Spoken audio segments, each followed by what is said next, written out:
mga Pariseo. Ang kanay na may Pariseo pa ba? Amen. Minsan ako Pariseo. Paggamit sa paglaya. Amen. Kapag kayo nakalaya lahat, wala ng Pariseo, puro na Kristo. Na ito ang dapat natin gawin, nasabi na natin.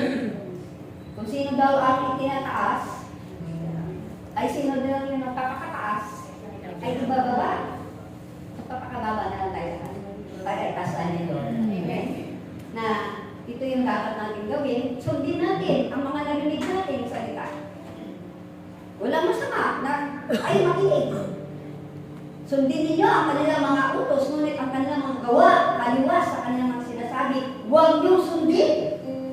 Maliwanag pa sa sikat ng araw ang paliwanag ng Kristo. Kaya tayo lahat, sabi natin, ay binibigyan ng power, authority ng ating Panginoon. Na sundin natin siya kapag sinunod natin ang ginagawa ni Kristo, bawang mabuti ang kanyang ginagawa. May himala ba? May himala ba sa buhay natin? Amen. Purihin natin si Amang Yahweh. Praise. Okay, hindi ko napapahabain pa. Dahil, anong oras na kaya?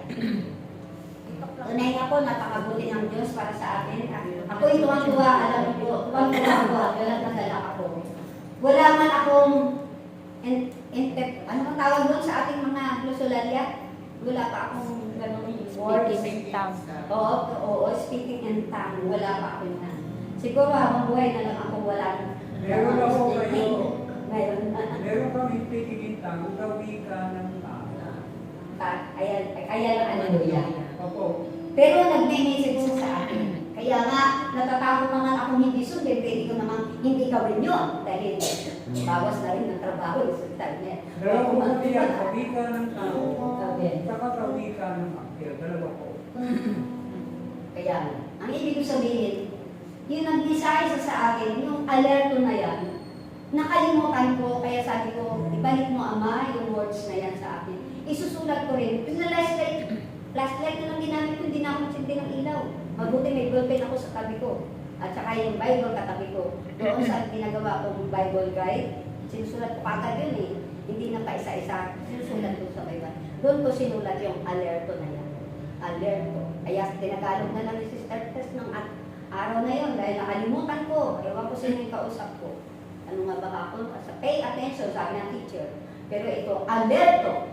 Kaya nga, alam natin, ang wika ng alerto ay sa anong wika yan? Spanish? Hebreo. Spanish, ano?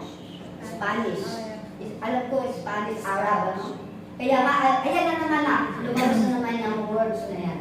Hindi ko yan talaga malalaman kung hindi si Amang Yahweh ang nagdo-udyok sa isipan ko.